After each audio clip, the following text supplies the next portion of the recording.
Just wasn't a good card on paper tonight. Oh, boy.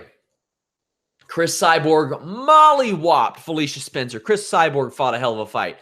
And, hey, I will give Felicia Spencer some credit. So did she. Now, I want to get this out of the way. Do I respect Felicia Spencer? Yeah, I sure as hell do. I have a problem with, how do I put this without sounding like a complete jackass? Because I'm going to anyway. Let me just go ahead and do it. What does it really say about the UFC's featherweight division, or lack thereof, that somebody's stock rises because they get hit in the face a lot?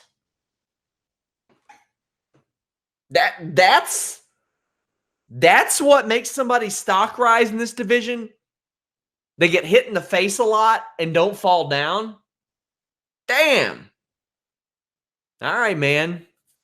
Now, that being said, Felicia Spencer got a chin on her, and that is impressive.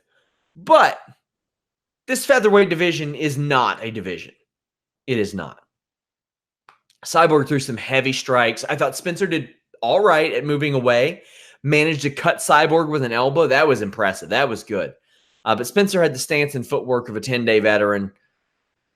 Ate just a lot of strikes, but didn't get put on her ass at all, which is, like I said, about as promising as it gets against Cyborg if you're a straight grappler. There was this spot where Spencer, she had to try it, but she pulls Cyborg to the ground where she can just rest after Cyborg looked tired and threw some nasty punches. I did think commentary played up the idea that Cyborg was tired a lot more than they should have. I don't know if she was that tired. Cris Cyborg is very good.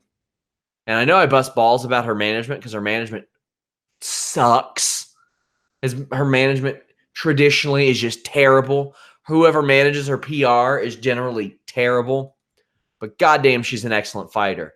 She was wild when she needed to be. She was technical when she needed to be. She varied up her game. She switched to a lot more kicks towards the last round when Spencer slowed down and wasn't able to cut her off as well, wasn't able to close the distance as much.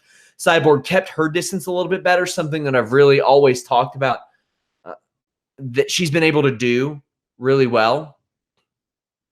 I loved how Cyborg fought here. She knew Spencer wasn't going to take her down. She knew that wasn't going to happen. But this fight was good. I enjoyed it because at least the threat of Spencer, the fact that Spencer couldn't get dropped made the fight better. The fact that Spencer could close the distance made the fight better. The fact that Cyborg was throwing everything, including the kitchen sink at her, and Cyborg couldn't finish this girl, that made this fight fun to watch. Cris Cyborg wants Amanda Nunes to wait till January for a fight. Amanda Nunes wants Cris Cyborg to fight. That's fine. Cris Cyborg doesn't have a contract now, guys, so I don't know what the deal is. Dana White said he would sign her to a one-fight deal if she wanted to. It's a hell of a fight. And you know what? While I'm not a fan of almost immediate rematches even within a year, Cris Cyborg beat an undefeated featherweight. Whatever that means. I don't know what that even means, but I know that in the grand scope of that division, yeah, sure. Give Cyborg another crack at it. She is easily the most legendary fighter in that division. I would have had a problem if it were a straight rematch, but it's not.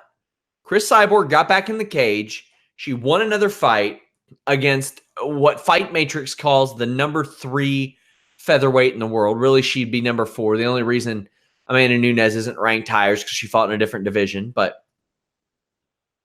the only other person I want to see Cris Cyborg fight besides Amanda Nunes is Julia Budd, and that's over in Bellator, and that's a real possibility.